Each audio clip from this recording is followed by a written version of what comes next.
मित्रों, ज्योतिष भाई चैनल में आपका स्वागत है। जो हमने नया चैनल बनाया है उसमें जैसे हम आप लोगों को सिखा रहे हैं उसमें मुहूर्त के बारे में भी, कैसे आप लोग कोई बच्चा पैदा हो तो उसके बारे में भी, गणना के बारे में भी, और कैसे कुंडली देखी जाएगी, ये चारों टॉपिक में लेके आप चलूंगा। तो आप लोगों को एक एक चीज हम सिखाते चलेंगे।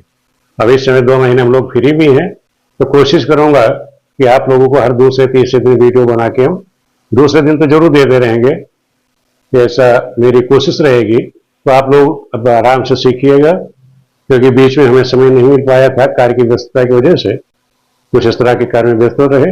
लेकिन अब आप लोग आइए, जुड़िए, अपने साथ वालों को बताइएगा। गुरु जी जो है अभी लगातार 2-3 महीने आप लोगों को ज्योतिष संबंधी सिखाएंगे। तो अब आज हम चर्चा करेंगे, जैसे कोई बालक पैदा हुआ, जैसा पहले मैंने आपको बनाया था वीडियो कि कोई बच्चा पैदा हुआ है तो उसको कब किस दिशा में जाना चाहिए।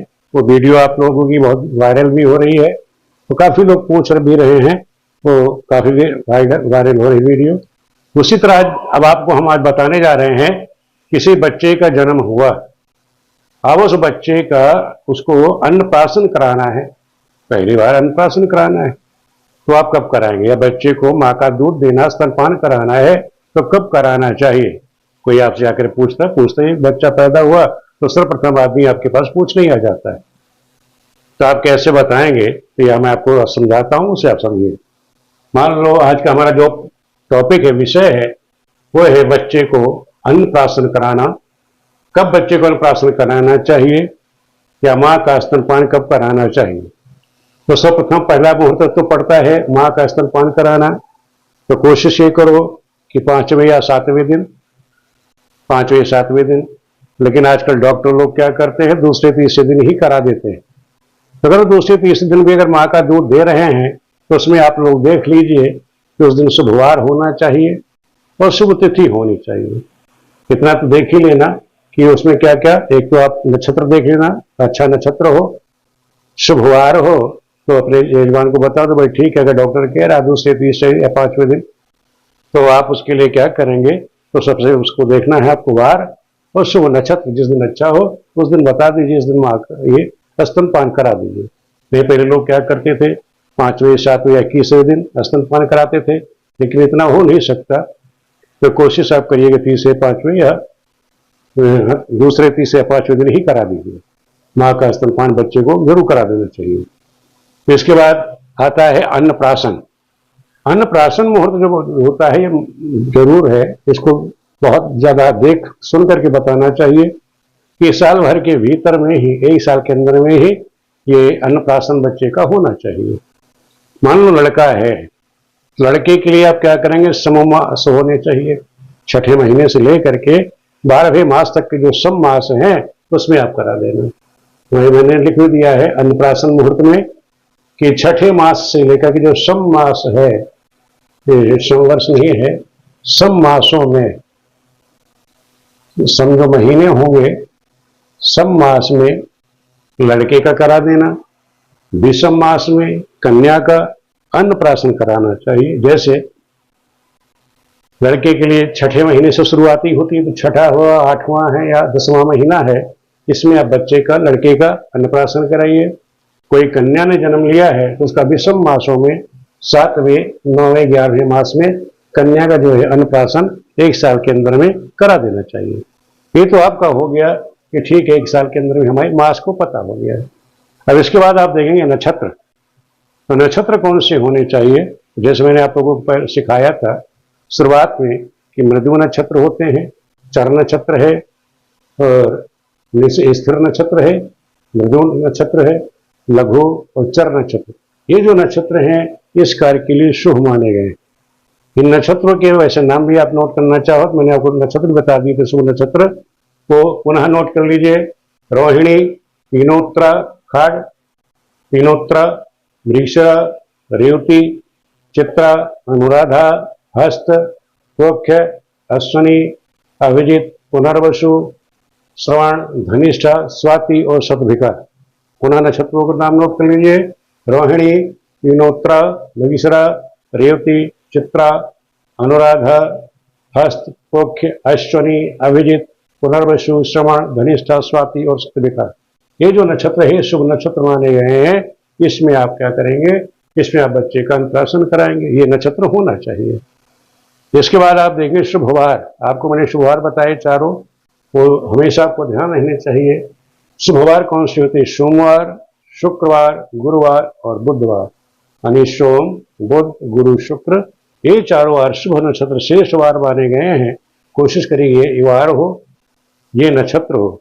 तिथियां कौन सी? तिथि भी मैंने आपको बता रखी है, द्वितीय, तृतीया, पंचमी, सप्तमी, दसवीं, एकादशी और त्रयोदशी और पूर्णिमा, ये नक्षत्र होने चाहिए, तिथि होनी चाहिए।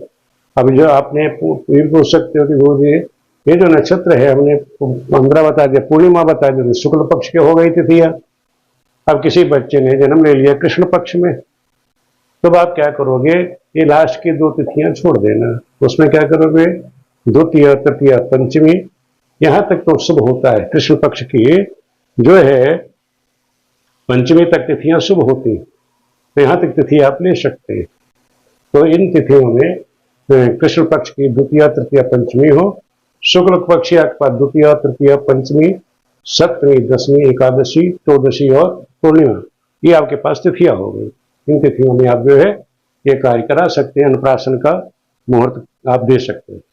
वार हो गए आपके पास, तिथि हो गई। उसके बाद लग्न, लग्न मैंने बताई थी आप लोगों को कि जो लग्न माने जाते हैं, वृष लग्न हो, ये स्थिर लग्न है। वृष को क्या कहते हैं? स्थिर लग्न है। तो द्विस्वभाव लग्न होनी चाहिए, यानी स्थिर हो गई। द्विस्वभाव यानी दो वृष, मिथुन, कर्क और ये कन्या, तुला, धनु और मीन, ये जो राशियां हैं, इन राशियों की लग्न होनी चाहिए, इन राशियों की लग्न हो। और ये तो ध्यान रखो, मैंने कई बार बताया है, जब ये राशि लग्न तो आपने बना ली, लेकिन लग्न में जो केंद्र भाव है उसमें शुभ ग्रह हो, त्रिकोण में शुभ ग्रह हो, और उसके 3, 6, 11 में पाप ग्रह हो, तब वो लग्न शुभ मानी जाएगी। सप्तम भाव जो 7वां केंद्र में जो 7वां भाव है, वहां पर कोई ग्रह नहीं होनी चाहिए।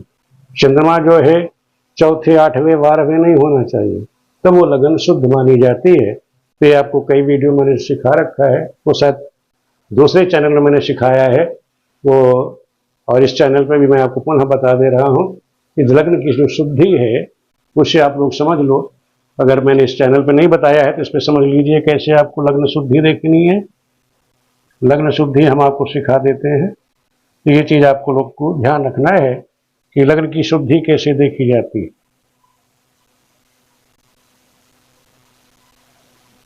ये ध्यान रखो कि ये केंद्र है, इसको कहते हैं केंद्र। यहाँ पे शुभ ग्रह, इसमें शुभ ग्रह होनी चाहिए। इसमें यानी पहले, तीसरे और इस घर में कौन से होने चाहिए? शुभ ग्रह। यहाँ पे होने चाहिए शुभ ग्रह। किसी कुंडली आपने बनाई तो इसमें शुभ ग्रह हो, पाप ग्रह। तीसरे इसमें कौन से ग्रह होने चाहिए? पाप ग्रह तीसरे, छठे, एकादश में। यहाँ पर अगर पाप ग्रह है, पाप ग्रह कौन सी है? शनि हो, सूर्य हो, मंगल हो, राहु हो, तो वो शुभ माने जाएंगे। शुभ ग्रह मैंने आपको बता दिया। शुभ ग्रह जैसे चंद्रमा है, चंद्रमा लेकिन चौथे नहीं होना चाहिए। बृहस्पति, शुक्र, बुध, बृहस्पति, शुक्र, बुध अगर वो लग्न में हो, चौथे भाव में, 10वें भाव में है, शुभ माने गए। अगर चंद्रमा आपका कहाँ पर हो? ये पे चौथे भाव में, 8वें में, यहाँ 12वें में, तो ये अशुभ माना जाएगा। चंद्रमा ये माइनस का हो गया, हमें माइनस में लगा देता हूँ, ये ऋण का, ये क्या होगा? अशुभ होगा। ठीक है। और अगर शुभ ग्रह आपके केंद्र में है, इन तीनों केंद्र में है तो शुभ होगा।